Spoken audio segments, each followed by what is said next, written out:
Hello, folks. This is Coach Murphy. I'm here to speak about the importance of in-season strength and conditioning for in-season athletes. We're into our third month here at U-First Fitness with the CM7 SPARQ Academy. We've had a great time. We've had 17 participants. We have a local, Kadia Goatman from Milton High School. She's a Milton High School alum. Won a national championship in women's soccer at Florida State University. We have Zanetta, who also that same year that Florida State won the national championship, was top 10 in the country at University of New Mexico, who has just been named one of the top athletes in the last two divisions that she played in. Both of these ladies also participated with the Atlanta Silverbacks women's soccer team this past season.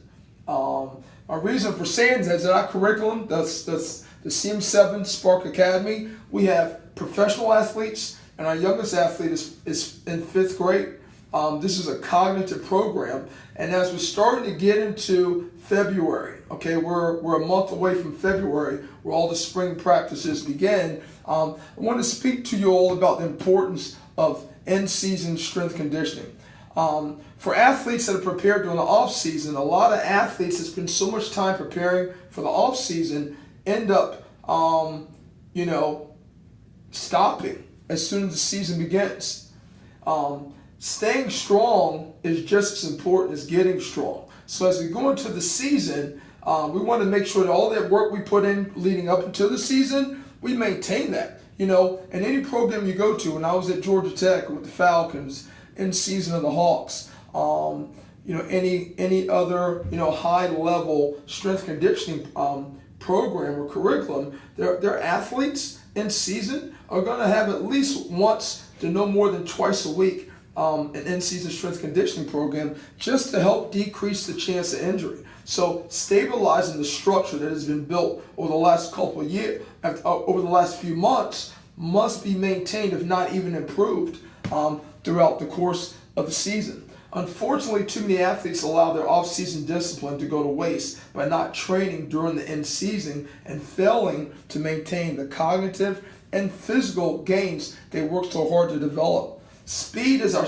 part. Speed development, speed and agility, strength, exploding, swinging the bat, swinging the tennis racket, swinging the golf club, using all those things in an efficient way has a lot to do with our central nervous system. So going back to the cognitive benefits and gains that were worked so hard to attain, studies show that there's a decline in an athlete's ability for optimal performance, within 2 weeks without doing anything at the start of the season. So one of the questions I like to ask, why be at the strongest part, your physical and athletic ability? Why would someone want to be stronger at the beginning of the season than they are at the end of the season? It doesn't happen. We want to play better basketball mid-season or better soccer mid-season than we were at the beginning of the season. And as we go into playoff time, we want to peak again athletically, and that same principle should be applied as not only preparing our bodies, but also maintaining and improving our ability to perform through, first and foremost, injury reduction. Our structure has to be strong. Our body, our knees, our ankles, our hips, our ligaments and tendons, if they are strong and we're moving, not only do they have to be strong, we still want to perform general movements. In football, the best teams that tackle are the teams that practice tackling every day. The best teams that block are the teams that practice blocking every day. So there still needs to be an emphasis in season, whether it's at practice or with someone like myself in the private sector that is able to maintain the motor patterns and even improve. I don't believe in maintaining. I believe in, if I want to be a better basketball player, or a better hitter, or a better fielder in the middle of the season, then I want my body to be stronger. I want to be more athletic in the middle of the season, sport and or position specific, stronger in the middle of the season than I was at the beginning of the season. And then and that leads us into periodization. an in-season curriculum. I have a young man right now that I'm working with from South Forsyth Track and Field. Our goals is to get him to. You want to have a couple different peaks. You want to peak towards the beginning of the season, okay, and then you want to kind of level off a little bit, peak again mid-season, have a slight peak at mid-season, and then kind of level off, come down a little bit, and then about right as you get into playoff, regionals, whatever, at the end of the season, you want to peak again. But in order to do that, the body has to be systematically put in a situation, exercise-based, exercise scientifically research-based into a program that will allow each athlete to maximize his or her ability throughout the season.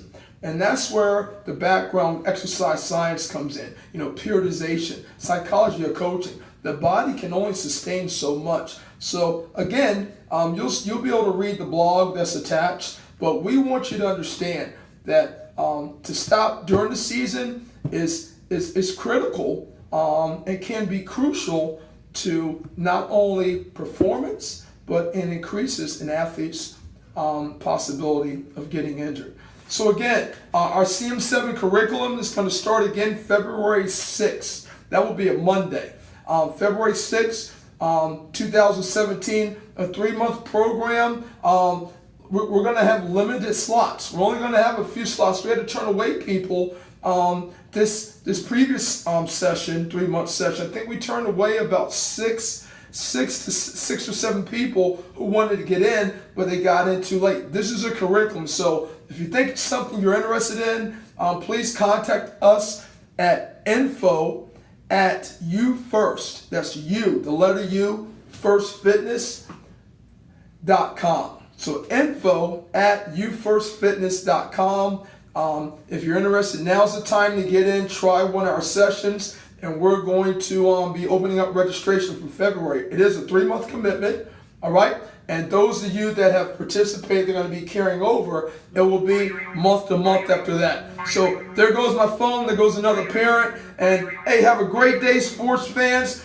Look us up. You First Fitness. Is such an honor to be here and to touch the Johns Creek, Alpharetta, Milton, and surrounding communities. Shazam me. Have a great day.